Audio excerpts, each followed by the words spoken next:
নমস্কার, আমি জ্যোতিষ সম্রাট বিনয় শাস্ত্রী। আশা করি ঈশ্বরের কৃপায় আপনারা ভালোই আছেন। আজকে আমার ভিডিওর আলোচ্য বিষয় বৃশ্চিক রাশির জ্যেষ্ঠা নক্ষত্রের আগস্ট মাস কেমন যাবে।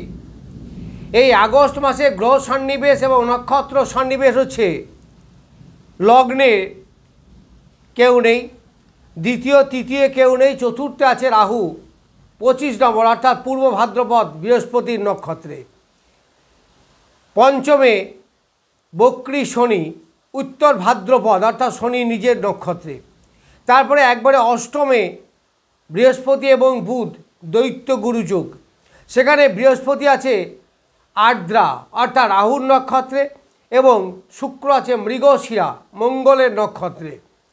তারপর নবম স্থানে আছে রবি এবং বুধ দুজনেই আছে পুষ্যা নক্ষত্রে, পুষ্যা হচ্ছে শনির নক্ষত্র।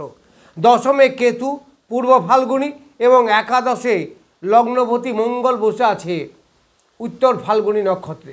তাহলে এই যে নক্ষত্র সন্নিবেশ, এই নক্ষত্র সন্নিবেশ অনুযায়ী কেমন হতে পারে। খনা একটা কথা বলেছিলেন, খনার বচনেই আছে যে রাশি গ্রহ ত্যাগ করো, নক্ষত্র ধরে বিচার করো, অর্থাৎ নক্ষত্রের পারফেকশন অনেক বেশি আসে। যদিও এই গ্রহের সঙ্গেই নক্ষত্রের সম্পর্ক, তবুও নক্ষত্রের প্রেডিকশন অনেক ভালো হয়। তো আমরা প্রথমেই যাব লগ্নের চতুর্থে বসে আছে রাহু। এই রাহু আছে রাহু বৃহস্পতির নক্ষত্রে অর্থাৎ পূর্ব ভাদ্রপদ নক্ষত্রে। আবার এই রাহুর উপরে বৃহস্পতির দৃষ্টি আছে। তাহলে রাহুর বৃহস্পতির যে দৃষ্টি আছে এই পূর্ব ভাদ্রপদ অর্থাৎ 25 নম্বর নক্ষত্র যে মিত্র নক্ষত্র নবতারা চক্র অনুসারে, আবার চতুর্থ যে কেন্দ্রস্থান, তাহলে এই মিত্র নক্ষত্রে রাহু কন্ট্রোল হয়েছে এবং রাহু বেশ ভালো ফল দেবে। জানেন তো, রাহু যদি ফল দেয় দারুণ ফল দেয়, ফলে রাহু আপনাদের ভালো ফল দেবে। তবে রাহু কিন্তু বিচ্ছিন্নের কারক গ্রহ, এটাও মনে রাখবেন, সম্পর্ক নষ্ট করে। কিন্তু এখানে আপনার রাহু এডুকেশনে ভালো ফল দেবে, মন মানসিকতার যে চঞ্চলতা সেটা অনেকটা কমাবে। বৃহস্পতি দ্বারা রাহুর কন্ট্রোল হয়েছে, ফলে বৃহস্পতির ফল আপনারা পাবেন। আর এই লগ্ন সাপেক্ষে বৃহস্পতি হচ্ছে রাজ্যকারী গ্রহ। বৃহস্পতি লগ্নের মিত্র গ্রহ, মঙ্গলের বন্ধু, ফলে আপনারা চতুর্থ স্থান থেকে ঘর বাড়ি ক্রয় করা এবং বিক্রয় করা দুটোই পাবেন। বৃহস্পতির প্রভাবে ঘর বাড়ি নতুন কিনতে পারবেন। আবার রাহু আছে এখানে, বিক্রি করতেও আপনাকে সাহায্য করবে। কিন্তু সব থেকে যেটা ভালো হবে সেটা যে বিদেশ যাত্রা। অনেক ছাত্র আছে পড়াশোনার জন্য বাইরে যাবে, তাদের দারুণ ভালো। অনেকে কর্মের জন্য বাইরে যাবে, তাদের পক্ষেও খুব ভালো। এই গৃহ ত্যাগ করে বাইরে যাওয়া এবং উন্নতি কল্পে এইটা কিন্তু আপনাদের খুব ভালো হবে। এইবার আমি যাব পঞ্চম স্থানে বক্রী শনি। শনি আছে তার নিজের নক্ষত্রে। এই শনি পঞ্চম জায়গাটা খুব ভালো, কিন্তু এই শনির উপরে মঙ্গলের দৃষ্টি, রাহুর দৃষ্টি, ফলে একে একটু কোণঠাসা করবে। কিন্তু যেহেতু জায়গাটা ভালো, টেকনিক্যাল লাইন, ইঞ্জিনিয়ারিং লাইন, এই সমস্ত দিক থেকে ভালো হবে। আবার শরীরের ইমিউনিটি পাওয়ারও বাড়বে, ফলে রোগ প্রতিরোধ ক্ষমতাও কমবে। কিন্তু কিছু কিছু জায়গায় চাকরি বাকরি যারা করেন একটু সতর্কতা অবলম্বন করবেন। এবার আমি যাব অষ্টমে। অষ্টমে দুটি গ্রহ আছে। এক নম্বর হচ্ছে দেবগুরু বৃহস্পতি আর 2 নম্বর দৈত্যগুরু শুক্র। এই দেবগুরু বৃহস্পতি আছে রাহুর নক্ষত্রে, রাহু আবার আছে বৃহস্পতির নক্ষত্রে, ফলে যে নক্ষত্র বিনিময়। আবার রাহুর উপরে বৃহস্পতির দৃষ্টি, বৃহস্পতি রাহুর দৃষ্টি, ফলে রাহুর যে বাজে বা নেগেটিভ অবস্থা বা নেগেটিভ গুণ সেটা কিন্তু দূরীভূত হবে। রাহু দ্বারা কন্ট্রোল হয়েছে, ফলে একে অপরের নক্ষত্র বিনিময় হওয়ার জন্য এ ওর ক্ষতি করবে না, ও ওর ক্ষতি করবে না, ফলে একটা শুভ ফল আশা করা যায়। এই জায়গাটা হচ্ছে অষ্টম স্থান। এইবার এই যে রাহু, এই রাহু বসে আছে চতুর্থে, তাহলে চতুর্থের ফল সে দেবে, তাহলে এডুকেশনের জায়গাটা ভালো।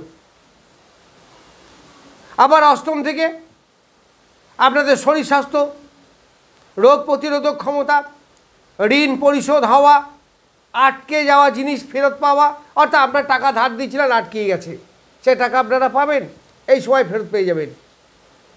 না পেলে অন্তত কিছুটা পাবেন।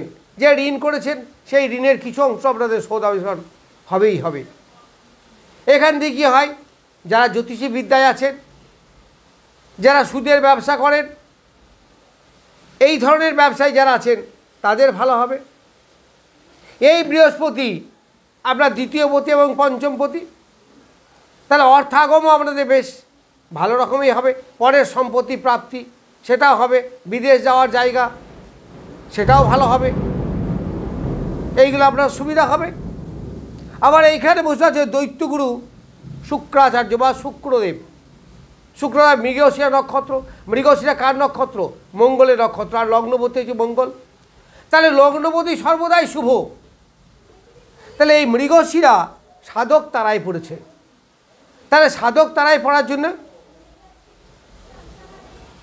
আপনাদের ভালো, আনন্দের জায়গা, মন মানসিকতা ভালো, দাম্পত্য জীবনের সুখ, এইগুলো সবই আপনি পাবেন, এতে কোনো সন্দেহ নেই।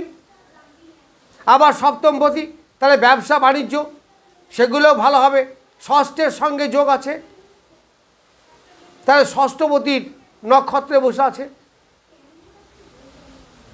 ষষ্ঠপতির নক্ষত্রে থাকলে কী হবে, যেহেতু এরা রাজ্যকারী গ্রহ, শুভ গ্রহ, যার ফলে আপনার কী হবে, রোগ মুক্তি ঘটবে, ঋণ মুক্তি হবে। ওই যে পঞ্চমে শনি,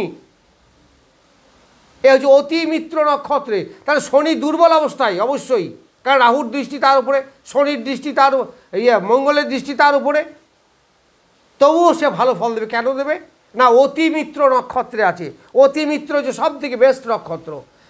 সেই 27টা নক্ষত্রের মধ্যে যে 3টে গ্রুপ, তার মধ্যে যে অতি মিত্র গ্রুপটা সব থেকে ভালো, যাকে বলা হয় বেস্ট ফ্রেন্ড। তাহলে এইরকম একটা গুণী বন্ধু যদি কাছে থাকে, তাহলে তার কোনো বিপদ হতে পারে। ঠিক একই রকমভাবে এই নবমে আছে আপনার দুটি গ্রহ, দশমপতি রবি এবং অষ্টম ও একাদশপতি বুধ। তাহলে এই রবি এবং বুধের যে বুধাদিত্য যোগ হয়েছে, এই বুধাদিত্য যোগ দুটি গ্রহই আছে শনির নক্ষত্র। শনি হচ্ছে তৃতীয় চতুর্থপতি, ফলে যোগাযোগ বাড়বে। কারণ এটা কোথায় আছে, অতিমিত্র নক্ষত্র আছে। তাহলে গ্রহটা দুর্বল কিন্তু নক্ষত্রটা ভালো। অর্থাৎ গাড়ি যদি একটু একটা ডিস্টার্ব থেকেও থাকে, ড্রাইভার যদি ভালো হয় তাহলে তাকে অনেকটা কন্ট্রোল করতে পারে। তাই এটা হচ্ছে ঠিক তাই, কারণ গ্রহ নক্ষত্রকে চালনা করে না, নক্ষত্র গ্রহকে চালনা করে। কারণ নক্ষত্রের বল আপনার অনেক বেশি। তাহলে যেহেতু শুভ নক্ষত্র, বেস্ট নক্ষত্র, অতি মিত্র তারাই আছে, ফলে কী হবে, নিশ্চিত গুড রেজাল্ট পাবেন। তাহলে কিসের গুড রেজাল্ট পাবেন না, তৃতীয় ভাবে এবং চতুর্থ ভাবে। চতুর্থ ভাবে কী আছে, মায়ের শরীর স্বাস্থ্য, এডুকেশন, ঘর বাড়ি কেনা, যানবাহন কেনা, লাক্সারি গুডস কিছু করা, এইগুলো সব পাবেন। আবার কমিউনিকেশন বাড়বে, হাতের কাজ, আর্টিস্টিক কাজ, এইগুলো বাড়বে। এই সব আপনারা ভালো পাবেন। কারণ এই যে নক্ষত্র, অতিমিত্র নক্ষত্র, এখানে 3টে ভালো জায়গায় পড়েছে, 3টে গ্রহ আছে। 1 নম্বর আছে শনি নিজে, 2 নম্বর হচ্ছে রবি, 3 নম্বর হচ্ছে বুধ। এই 9টা গ্রহের মধ্যে 3টে গ্রহ এই অতিমিত্র নক্ষত্রে আছে, যার জন্যে এই বৃশ্চিক রাশি যে 3টে নক্ষত্র, তার মধ্যে সব থেকে ভালো জায়গা হচ্ছে বৃশ্চিক রাশি, জ্যেষ্ঠা নক্ষত্রের। তাহলে এই জ্যেষ্ঠা নক্ষত্র সব থেকে ভালো ফল দেবে। এরপর আমি আসবো, দশমে আছে কেতু, 11 নক্ষত্র। 11 মানে শুক্রের নক্ষত্র, শুক্রের নক্ষত্র মানে পূর্ব ফাল্গুনি। এই 11 নক্ষত্র আছে আপনার 11 আছে আপনার বিপদ তারাই, এই একটি জায়গায় একটু ডিস্টার্ব করবে। এই 11 নক্ষত্র একটু বিপদ তারা মানে একটু সংগ্রাম আনবে, ঝামেলা ঝঞ্ঝাট আসলেও আসতে পারে কর্মক্ষেত্রে, তবে সেই রকম কিছু ধোপে টিকবে না। আবার একাদশে আছে লগ্নপতি মঙ্গল নিজে বসে আছে, এবং সে যে তারা, সেই তারা হচ্ছে উত্তর ফাল্গুনি, অর্থাৎ 12 খেম তারা খুব ভালো পজিটিভ গুণ। রোগ মুক্তি হওয়া, আপনি যদি কোনো রোগে দীর্ঘদিন ভুগে থাকেন তাহলে মুক্তি পাবেন। যারা প্রচুর ওষুধ খায়, অনেক বয়স হয়ে গেছে, তাদের ওষুধ খাওয়া একটু কমবে, একটু শরীরে শান্তি পাবেন যারা বয়স্ক লোক আছেন। এগুলো ভালো পাবেন, অবশ্যই পাবেন। ফলে মোরালেস জ্যেষ্ঠা নক্ষত্রের বেশ ভালো সময় আগস্ট মাসটা, দেখুন কতটা মেলে। নমস্কার, আজ এই পর্যন্ত।